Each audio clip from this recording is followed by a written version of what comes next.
So this is our chapter 15, some natural phenomena. Okay, and actually when we are regarding this chapter, it is actually very easy chapter. You already know many of these things. The If you want to score full marks from this chapter, the only solution is read the text many times. That is the only solution. Okay, and also attend the classes. Now let us see. In class 7, you read about winds, storms, and the cyclones. We have seen that cyclones can cause a lot of damage to human life and property. And you might have seen our Oki, the cyclone Oki. It has been very destructive in the past years.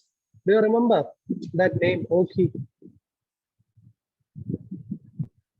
Okay, Yes, and sir. such kind of yes, so such kind of cyclones can cause a lot of damage to human life and property. And again, we can protect ourselves from these destructive phenomena to some extent. So in this chapter, we will discuss two other destructive natural phenomena, which are lightning and the earthquakes. So also we shall discuss what steps we can take to minimize destruction caused by these phenomena. And let me tell you one more thing. When during our when we are dealing with our chapter sound, I have shown you a video, and in that video, do you remember there is an example that sound is produced due to the vibration of the objects, and we can see sometimes these vibrations can be seen, sometimes we cannot. And in an example, we have seen the earthquake. Do you remember?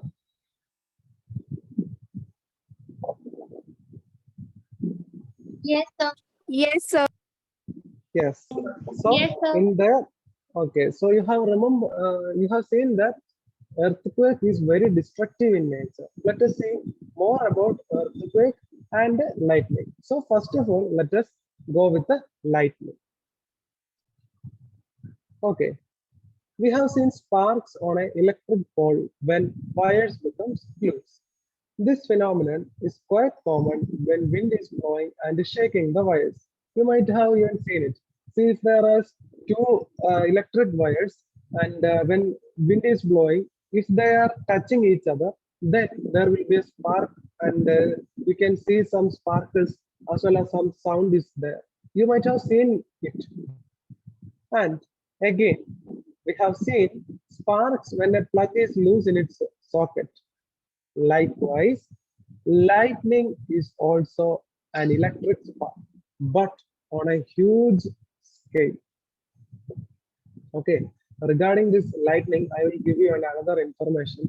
Do you know that in our world, in a minute, 300 lightnings are being struck. 300 lightnings in a minute, in a single minute. But we are not saying like 99% we are not saying. You know why? Because they are outside the atmosphere, not inside our atmosphere. That's why we are not facing any difficulties. See, we have only seen that 1%, and that if that 1% is causing us so much destructiveness, what will it be if the remaining 99% is visible to us? We won't be able to live on. Okay, so in ancient times, people did not understand the cause of these sparks. Therefore, they were afraid of lightning and thought that the wrath of gods was visiting them. Okay, and you can see that there are some of you might have read Greek mythology. Anyone of you have read Greek mythology? In that Greek mythology, there is the king of gods, Zeus, and Yes, his sir. I weapon had is heard. I had heard about that mythology, and this mythology there are many gods like yes, Poseidon, Hades. yes, many gods are there, and the king of gods is Zeus, and his weapon is thunderbolt, which is the lightning is actually. Okay, so That is why in ancient time people were not able to understand these sparks. So they were afraid of these sparks and they began to they thought that it is the wrath of gods. So only when the gods are angry, they are using this lightning to struck humans. They thought like that. But now, of course, we understand that lightning is caused by the accumulation of charges in the clouds. You know, this is very important. Lightning is caused by the accumulation of charges in the clouds. Again, we know to be afraid of lightning, but we have to take precautions to protect ourselves from the deadly sparks. In the last week, I have seen a news from our state UP. Two persons have died because of the lightning strike. You might have also seen that news. Okay, lightning is very destructive in nature. So we should be very careful, but we can avoid that by taking much precautions. Again, the sparks that the Greeks knew about. The ancient Greeks knew as early as 600 BC that when amber was rubbed with fur, it attracted light objects such as hair. Actually, when amber is rubbed with a fur, it attracts small light objects. Sir, what is amber? Amber means it's kind of a resin. Like some of you, you can see that there are some art. In art, you can see that resins are there. Resin. See, if you were here, I could show you all this. Okay. So when amber is rubbed with the fur, it can attract light objects such as our hair, these small hairs on our hands and like that. And again, this you might have seen, this example. We might have seen that when you take woolen or polyester cloths, your hair stands on the end. You might have felt it. You can see that your hairs from the hands are standing. You can feel that. Okay, when you are wearing woolen or polyester clothes. And again, if you take off these clothes in dark, you will see a spark and hear a crackling sound. Okay. And in 1752, Benjamin Franklin, an American scientist, showed that the lightning and the spark from your clothes are essentially the same phenomena. But still, however, it took 2000 years for this realization to occur.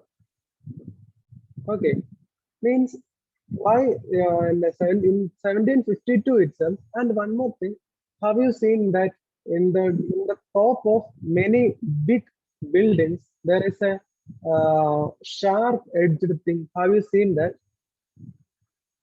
Any of you? Yes, sir. Yes, It sir. is, yes, we are putting sir. that because so that we can convert this lightning. Lightning is full of charges. So we are able to convert that charges into electricity. Okay, that's why we are taking that. We are putting that on the top of many big buildings. Okay, only for your information. Now, scientific discoveries are a result of hard work by many people, and it can take sometimes a very long. So, as we have seen, this lightning is actually the electric charges. Due to the interaction between these electric charges, lightning occurs. So now we shall study some properties of electric charges, and we shall also see how they are related to the lightning in the sky. Okay. Again, we have to do some activities to understand the nature of electric charges. So, first of all, or some of you might have played this game. When you rub a plastic scale on your dry hair, the scale can attract small pieces of paper. You can check, even those students who haven't played that, you can check it yourself. Just take a scale, a plastic scale, and rub it in your hair. And one more thing, your hair should be free from that oil, so that then if you place small paper near it, then this scale and hair will get attracted. Okay, so now we are going to deal with the 15.2 charging by rubbing.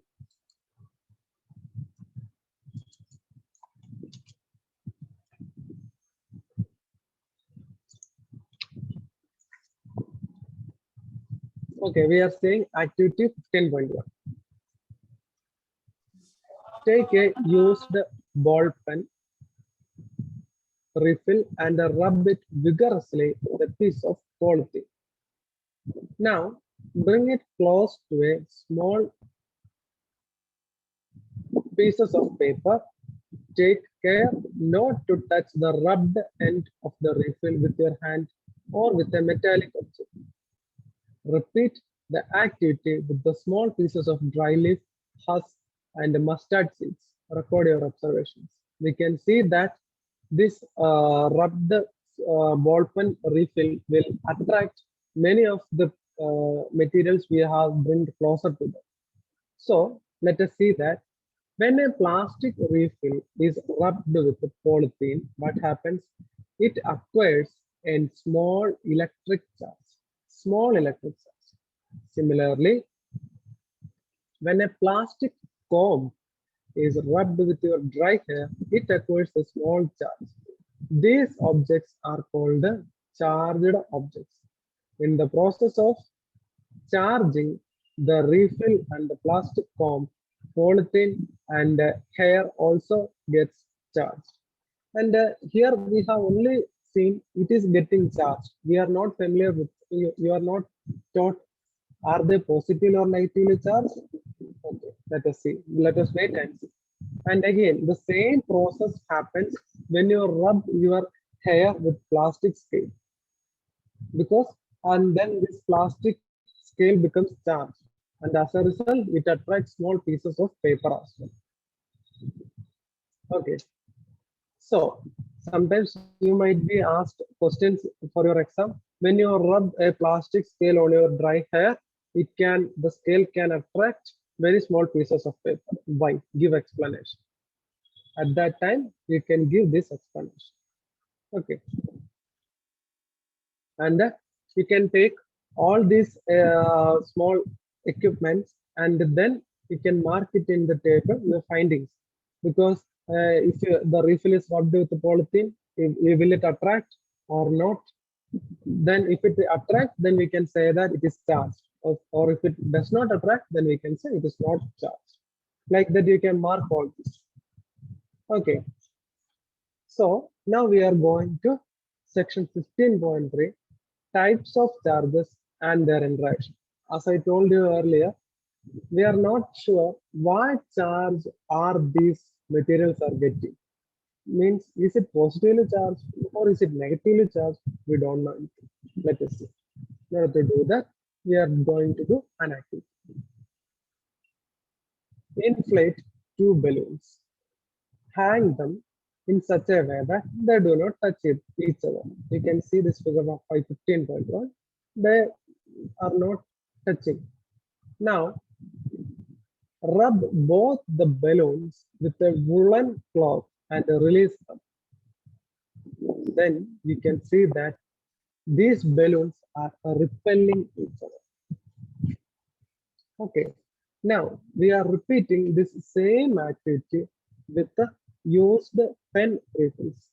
Rub one refill with polythene. Now place it carefully in a glass tumbler, using the tumbler as a stand. See, like this. Then what happens? Then also you can see one thing. Let us wait. What is actually happening here? Now what, there is a small change. Rub the other refill also with polythene. Bring it close to the charged refill, but be careful not to touch the charged end with your hand. Is there any effect on the tumbler? Do the two attract or repel each other? Let us see. Let us wait. Here we have brought close together the charged objects that were made of the same material. What happens if two charged objects made of different materials are brought close to each other? In order to do that, here in this activity number B, actually we are doing the same thing, but a slight change is there. Here we are rubbing a refill and place it gently in a glass tumbler, as we have seen. Now bring an inflated charged balloon near the refill, and you can see these charges are unlike. That is, one of the material is positively charged, whereas the other is negative. So they attract each other. Now let us summarize our observations. A charged balloon repelled a charged balloon. You know that like charges repel or attract each other. Like charges. Like charges repel each other. Yes. Like Light charges. charges repel each Like Yes, very charges good. repel each other. So as you can see, when you rub our balloon with this polythene, not polythene, woolen cloth, you can see that they become charged, and these charged balloons repel each other. Now, a charged refill repelled a charged refill. Again, both these refill are charged. I mean, they are like charge, so they repel each other. But a charged balloon attracted a charged refill, which means one of these balloon and refill is positively charged and the other one is negatively charged. So that you can understand. But again, we are about to find which is actually positively charged and which is actually negatively charged. Does it indicate that the charge on the balloon is of different kind from the charge of refill? If so, can we say that then there are two kinds of charges? We can say that charges of the same kind repel each other, while charges of different kind attract each other. Let us see. It is a convention to call the charge acquired by a glass rod when it is rubbed with the silk as positive. And the other kind of charge is said to be negative. See, here you are saying that it is a convention. Means if we are rubbing a glass rod with a silk, then it is said that the glass rod is positively charged. It is convention. So obviously the next charge, especially the silk, is negatively charged, or any other kind of charges which are not from that of glass rod, they are negatively charged.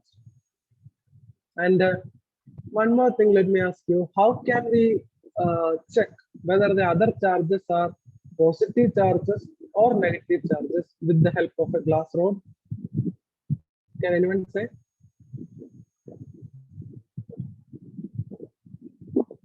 Think and answer. My question is, we have found out glass rod is positive.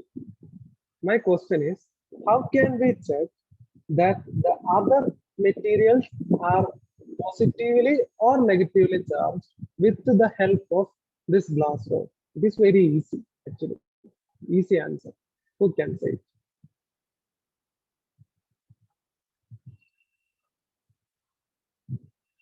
No one?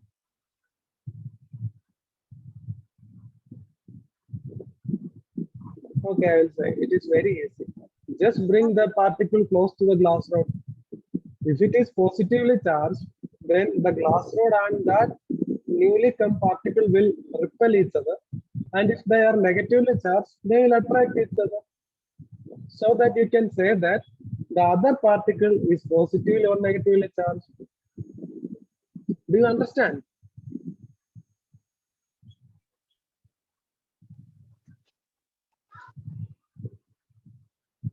Students, do you understand? Yes, sir. Yes, sir. Yes, I understand. Yes, it is very easy. Now, it is observed that when a charged glass rod is brought near a charged plastic straw rubbed with polythene, there is attraction between these two, which means we can say that what would be the kind of the charge of plastic straw? Only by thinking we can say that it is negatively charged. Okay, now the electrical charges generated by rubbing are static, which means they do not move by themselves. Anushka, just mute yourself.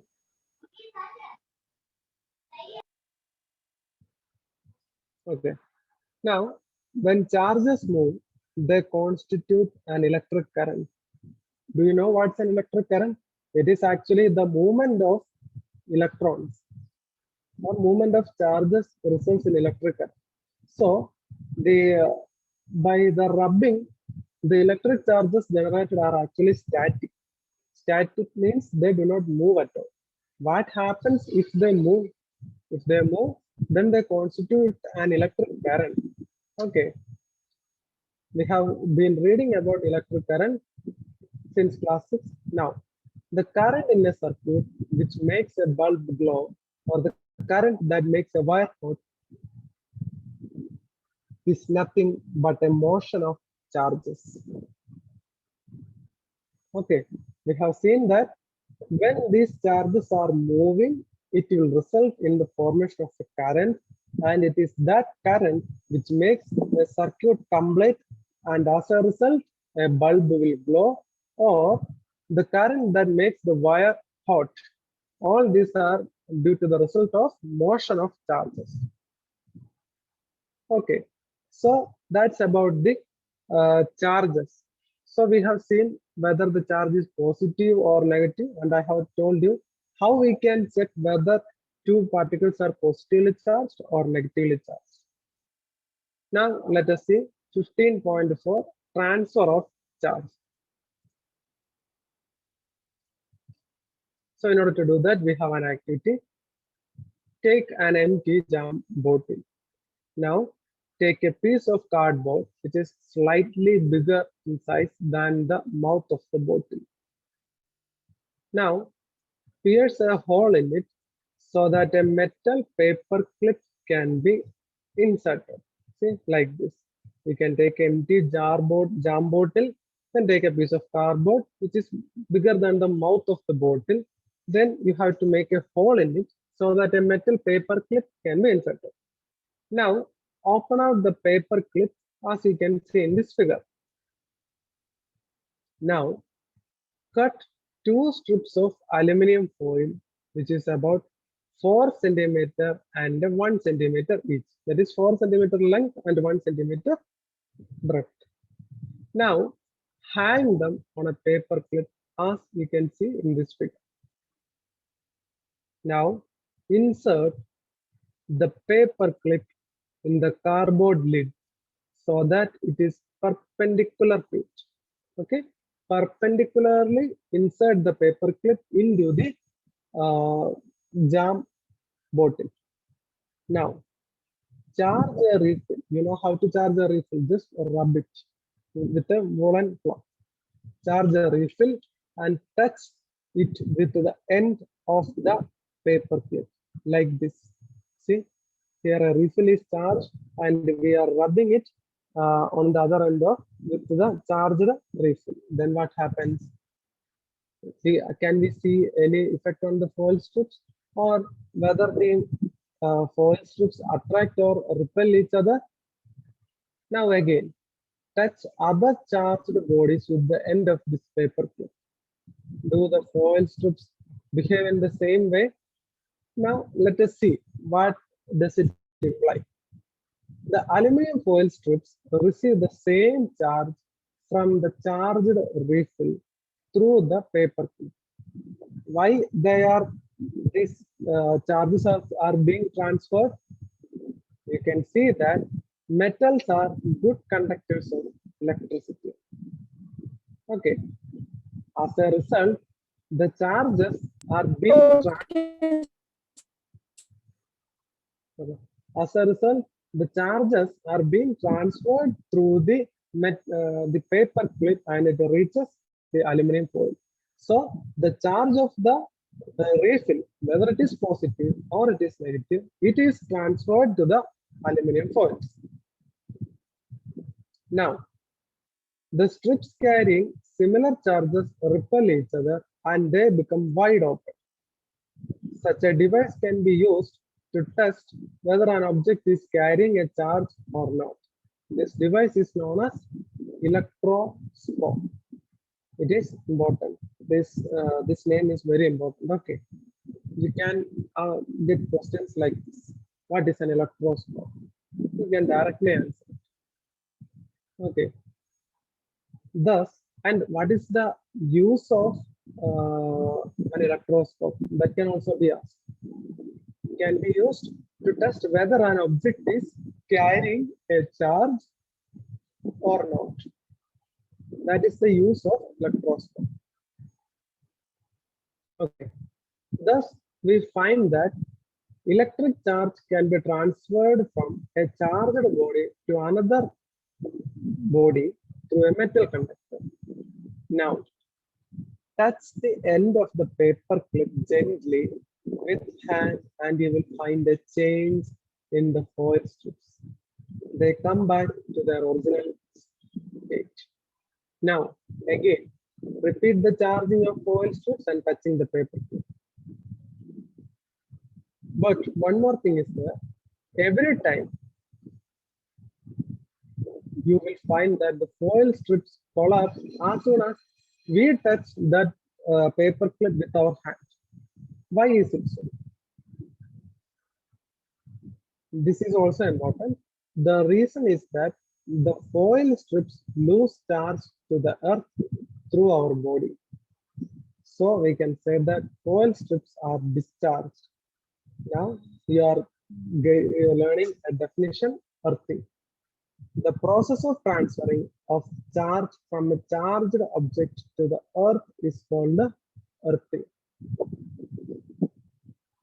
Actually, it is actually the transferring of the charge from a charged object to the earth is called earthing. This is the definition. Okay, so it is important. Now, earthing is provided in buildings to protect us from electrical shocks due to any leakage of electrical current. You might have sometimes, or you can ask your parents, Papa, is there earthing in our home is done? Of course, there are earthings done in our home. We are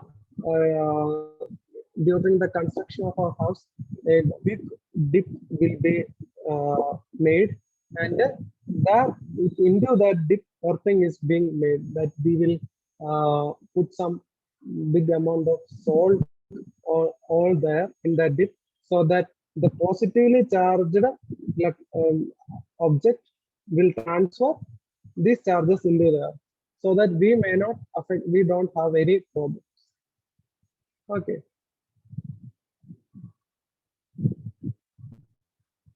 So Yes, sir. that we have learned all these things. This is what we have learned in our class. And what all things we had learned? We have seen lightning and charging by rubbing, and especially what are the types of charges and their interaction. Then we have Today seen, we study about lightning and charging by rubbing and then type we have of seen charge and transfer their of charge. interactions, transfer of charge, Yes, all that things we have seen. electroscope, And one discharge more, and earthing. okay, wait, one more thing. Tell your friends, only 8 students have joined. Tell others to join us. Okay. Because this is not good. So thank you.